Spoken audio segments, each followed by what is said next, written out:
Positive thinking અને negative થિંકિંગની કેટલી જબરજસ્ત ઇફેક્ટ છે આપણા મગજ પર, એના માટે હું તને 2 કેસ સ્ટડી કહું છું. કેસ સ્ટડી એટલે એક્ઝામ્પલ, એક જાતનું એક્ઝામ્પલ. પહેલો કેસ સ્ટડી. આપણે 2 જણા બેઠેલા છે. હવે હું તને કિંગ કોબ્રાનો વિડીયો બતાવું અને એની વાત કરું કે ઇન્ડિયામાં કિંગ કોબ્રા એ બધા કરતાં ઝેરીમાં ઝેરી સાપ છે અને કોઈને બી કડે ને તો તરત જ માણસ મળી જાય. એવી બધી જ વાત કરતો હું અને એવા વિડીયો તને બતાવતો. હવે તને નથી ખબર કે મેં અને મમ્મી એક પ્લાન બનાવ્યો છે. શું પ્લાન બનાવ્યો? કે બજારમાંથી એક કિંગ કોબ્રા નકલી અમે લાવેલા છે અને આવી જ્યારે વાત કરતા ત્યારે મમ્મી ઓચિંતા તારા આપણા બેડ ઉપર એ કિંગ કોબ્રા નકલી જે છે, અને આમ એવો નકલી છે એકદમ જ આમ અસલી જેવો લાગે અને આમ થોડો ઘણો હલે બી, એમ બેટરીથી આમ થોડો ઘણો હલે, આમ ફૂફાડા મારે એવો એમ. એટલે કોઈ પણ વ્યક્તિ જોઈએ તો પહેલાં તો એને અસલી જ લાગે. આવો અમારો પ્લાન છે. તને કંઈ ખબર નથી, મને ખબર છે, મમ્મી બહાર છે. હવે આવી જ બધી આપણે વાતો કરતા હોઈએ અને ઓચિંતા મમ્મી ફેંકી દઈ સીધો આપણા બેડ ઉપર એ કિંગ કોબ્રા. તો તારું રિએક્શન અને મારું રિએક્શન? મને બીક લાગ્યો. તને જબરજસ્ત બીક લાગે. તને એવી બીક લાગે કારણ કે તે આ બધું સાંભળેલું છે, તને ખબર છે ને એ તારી સામે આવી જાય એટલે તો સીધો તો કૂદીને કદાચ બેડ પરથી કૂદીને સીધો ભાગી બી જાય. પણ આ જ વસ્તુ હું કેવું રિએક્શન આપું? મને કંઈ ઇફેક્ટ જ નહીં થાય. કેમ નહીં થાય? કારણ કે મને ખબર છે કે આ તો નકલી છે. એટલે કહેવાનો અર્થ શું છે કે વાસ્તવિક જીવનમાં જે વસ્તુ છે એની સાથે કોઈ લેવા દેવા છે નહીં. આપણું મગજ કેવી રીતે રિએક્ટ કરે છે એના ઉપર છે. હવે આ તો હું ખાલી એક્ઝામ્પલ આપું છું, પણ ઘણા બધા એવા એક્ઝામ્પલ છે દુનિયામાં, આવા ઘણા બધા એક્ઝામ્પલ છે કે જેની અંદર માણસ મરી ગયા છે. આવી રીતે કોઈ મજાક કરવા જાય અને પેલો માણસ મરી જાય. હવે વિચાર કર કે અસલીમાં તો એ કોઈ સાપ છે જ નહીં, એ તો નકલી રમકડાની વસ્તુ છે. જો તને ખબર હતો તો તું પણ એવી રીતે રિએક્ટ આપતે, કંઈ તને તું એને પકડી બી લેતે. પણ તારા મગજમાં તારા સબકોન્શિયસ માઇન્ડને તારા કોન્શિયસ માઇન્ડે કેવું જબરજસ્ત ઇફેક્ટ આપી તારા સબકોન્શિયસ માઇન્ડને. તું એકદમ જ ગભરાઈ ગયો, ભાગી ગયો. અને દુનિયામાં આવા બનાવ બી બન્યા છે કે પેલાને એટલો બધો આઘાત લાગી જાય કે મરી જાય. હવે કોઈ દિવસ નકલી સાપથી કોઈ મરે? એટલે એનો અર્થ શું થયો? બધી વસ્તુ આપણા મગજમાં થાય છે, આપણા શરીરમાં થાય છે. એટલા માટે એવું કહેવામાં આવે કે શુભ બોલો, પોઝિટિવ વિચારો, પોઝિટિવ થિંકિંગ કરો. આ થયું એક કેસ સ્ટડી. હવે મેં કેમ પોઝિટિવ બધું વિચાર્યું? મારા માટે બધું પોઝિટિવ હતું કારણ કે મને ખબર છે કે આ સાપ છે જ નહીં, નકલી છે. એટલે મારા શરીરમાં કોઈ પણ જાતનું એનું રિએક્શન આવ્યું નહીં. હું જે પહેલાં હતો તેવું જ રિએક્શન મારું હોય, એકદમ નોર્મલ.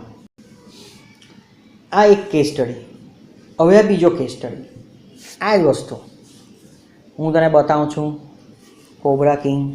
હું તને કહું છું કે આ ઇન્ડિયાનો મોટામાં મોટો ઝેરીલો સાપ છે. મેં ને મમ્મીએ પ્લાન બનાવ્યો છે કે આપણે વાત કરતા હોઈએ ત્યારે મમ્મી નાખી દેશે કિંગ કોબ્રા. હવે આપણે વાત કરીએ છીએ બીજા કેસ સ્ટડીની. મમ્મી શું કરે છે? એડવાન્સમાં જાય છે, એક અસલી સાપ લઈ આવે છે પણ જેમાં ઝેર નથી. મદારી હોય ને તે આવી રીતે કરે. અસલી કિંગ કોબ્રા જોઈએ, આ મદારી હોય ને તે શું કરે ખબર?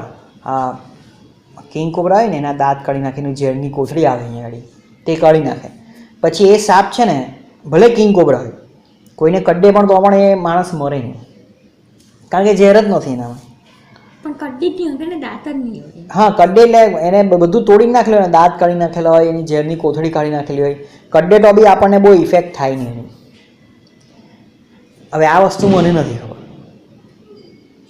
મને ખબર છે. તને પણ નથી ખબર? તને તો કેવી રીતે ખબર? તને તો ખબર જ નથી કંઈ. અચ્છા. મેં ને મમ્મીએ પ્લાન બનાવ્યો છે, પણ મમ્મી એક એડવાન્સ સ્ટેપમાં ગઈ. એણે શું કર્યું? એક બીજો અલગ પ્લાન બનાવ્યો. આપણે કેસ સ્ટડી 2ની વાત કરીએ છીએ. કેસ સ્ટડી 1માં તો ત્યાં રિએક્શન ત્યાં જોઈ લીધું, મને કંઈ નહીં થયું, તું એકદમ ગભરાઈ ગયો. હવે સેકન્ડ કેસ સ્ટડીમાં શું છે, મમ્મીએ એક એડવાન્સ પ્લાન બનાવ્યો કે એણે શું કર્યું, સાપ કસેથી લઈ આવી, કિંગ કોબરા એ સાપ કસેથી લઈ આવી કિંગ કોબરા, અને એ બેડ ઉપર ફેંકી દીધો જેમાં ઝેર નથી. હવે તારું રિએક્શન તો જે પહેલાં તું તે જ આવે. આપણે બે અલગ અલગ કેસ સ્ટડીની વાત કરીએ છીએ. એવું નથી કે બીજી વાર તું એમ નહીં કરે, બીજી વાર ફેંક મને તો ખબર જ છે નકલી, એવી રીતે વાત નથી. આપણે બંને અલગ અલગ કેસ સ્ટડી છે, બધા અલગ અલગ એક્ઝામ્પલ છે. એટલે તું તો એ જ રિએક્શન આપવાનો, કારણ કે તને ત્યાં જ જુઓ છે કે આ તો શું છે, કિંગ કોબરા. તું તો ઊભો થઈ જાય, ભાગી જાય, ચીસ પાડે. હું શું કરું? તમે બી ભાગી જાઓ, કારણ કે હું કેવી રીતે ભાગું? મને તો ખબર છે કે આ નકલી છે, પણ એ તો અસલી હોય ને. પણ એ તો મને અત્યારે થોડી ખબર પડે. તમે નહીં ભાગો. હું કેવું રિએક્શન આપું? હું એકદમ નોર્મલ રિએક્શન આપું, પણ ખરેખર શું છે, અસલી સાપ છે. એટલે આના પરથી તને શું શીખવા મળ્યું, શું જાણવા મળ્યું? કે પરિસ્થિતિ ખરાબ હોય છતાં પણ જો તમે તમારી જાતને પોઝિટિવ થોટ્સ આપો ને કે કંઈ નથી થવાનું, કંઈ નથી થવાનું, આ મુસીબત એટલી મોટી, તો એનું રિએક્શન આપણા શરીર પર એવું જ આવે. સમજ પડે છે હું શું કહું છું? બંને કેસ સ્ટડી કેવો જબરજસ્ત છે. હા, હવે જો, અને હું પછી પકડી લેવે સાપને, પછી જો ને એ ફૂફાડા મારે ત્યારે મારી હાલત શું થાય? પછી હું તારા જેવું રિએક્શન આપું. પણ એ બેની વચ્ચે જ્યારે મને ખબર નથી અને મને ખબર છે એ બેની વચ્ચેનું જે મારું રિએક્શન છે ને તારા રિએક્શનમાં બહુ ફરક છે. મને ખબર છે કે આ નકલી છે. એટલે આનાથી આપણને શું શીખવા મળે? આનાથી એ વસ્તુ શીખવા મળે કે જ્યારે બી કોઈ પણ મોટી તકલીફ આપણા ઉપર આવે, એને તકલીફ નહીં કહેવાનું, એને ચેલેન્જ કહેવાની, પ્રોબ્લેમ નહીં કહેવાની, ચેલેન્જ. અને આપણે આપણા શરીરને, આપણા મગજને, આપણા સબકોન્શિયસ માઇન્ડને મેસેજ આપવાના કે આ તો બહુ જ નાની ડિફિકલ્ટી છે મારા માટે, હું આને તો સોલ્વ કરી જ નાખીશ. તો આપણું સબકોન્શિયસ માઇન્ડ એને એકદમ જ નાનું લઈ લે કે આ બહુ નાની ડિફિકલ્ટી છે, અને પછી એને સોલ્વ કરવા માટે લાગી જાય. પછી ભલે મોટી પ્રોબ્લેમ હોય, ચેલેન્જ હોય. એટલા માટે આ પોઝિટિવ થિંકિંગ અને નેગેટિવ થિંકિંગનું આ જબરજસ્ત એક્ઝામ્પલ છે. હવે નેગેટિવ થિંકિંગ કેટલું ખરાબ, તો હવે જો નાની મુસીબત હોય, સમજી લો પેલો સાપ છે, એકચ્યુઅલી સાપ છે જ નહીં, એ શું છે, નકલી છે, પણ તે કેવું રિએક્શન આપે, તું કેવું રિએક્શન આપે? જબરજસ્ત ગભરાઈ જાય, કે હળબલ બી થઈ જાય, ભાગી જાય.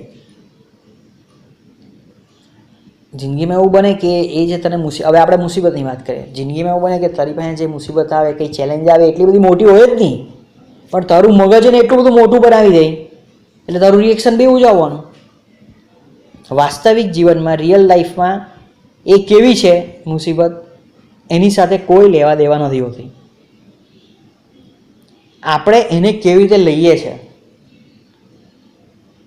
એના પરથી આપણું શરીર રિએક્ટ કરે, આપણી બોડી રિએક્ટ કરે, આપણું સબકોન્શિયસ માઇન્ડ રિએક્ટ કરે, અને એને આપણે નાની માનીએ તો એ બહુ આસાનીથી પછી એ સોલ્વ કરી નાખે એ પ્રોબ્લેમ.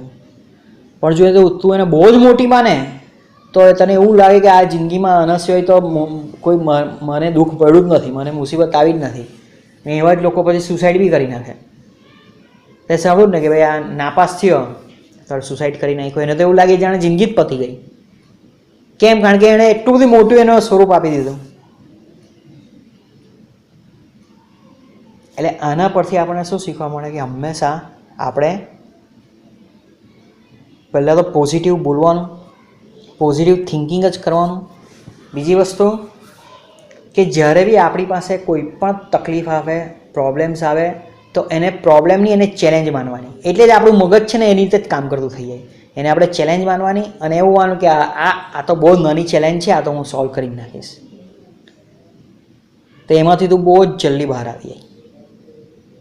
હવે જો મારી એક્ઝામ હોય, બરાબર, હવે હું એમ વિચારું કે આમાં તો આવી જ ગયેલા છે, એમ તો આવી જાય એટલે માર્ક.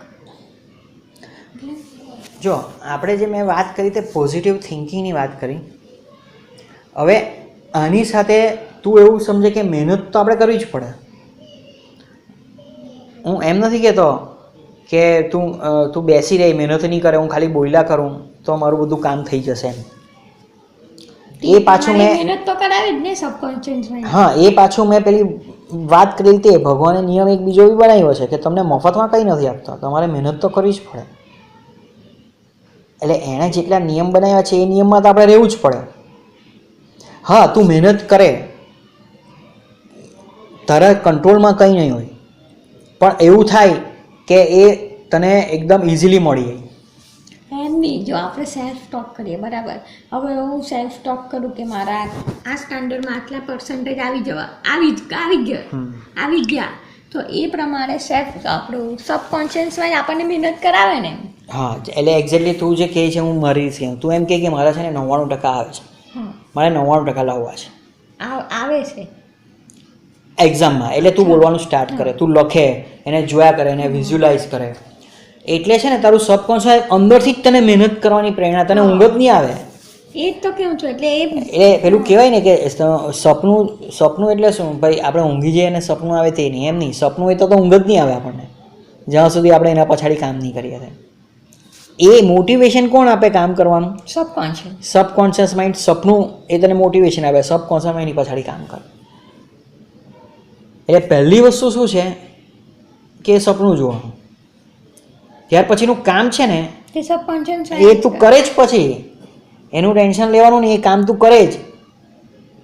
એટલે કરાવે એમ કરવું પડે એમ, એટલે તું કરે જ. સબકોન્શિયસ માઇન્ડ એની પછાડી લાગી જ જાય, એટલે તું એ રીતનો બનતો જ જાય એમ, નેગેટિવમાં બી ને પોઝિટિવમાં બી. એટલા માટે આપણે પોઝિટિવ બોલવાનું. તો પહેલાં તો એમ જ બોલવાનું કે નેગેટિવ વિચારતો જ નથી. એવું બોલે તો પણ ચાલે, પણ અમુક વસ્તુ તને જે વસ્તુ જોઈતી હોય ને તે વસ્તુનું લિસ્ટ બનાવી દેવાનું એમ. હા, એટલે એ પછી નેગેટિવ થોટ્સ જ નહીં આવે. નેગેટિવ થોટ્સ આવે તો કાઢી નાખવાના કે ના હું નેગેટિવ નથી વિચાર, પોઝિટિવ વિચારવાનું સ્ટાર્ટ, એનું ઓપોઝિટ પોઝિટિવ વિચારવાનું સ્ટાર્ટ કરી દેવાનું. એટલે પછી તારું શરીર બી એ રીતે જ કામ કરે, તારું માઇન્ડ બી એ રીતે જ કામ કરે. બીજું કંઈ પૂછવું છે આમાં? કંઈ જાણવા મળ્યું એક્સ્ટ્રા? ઓકે.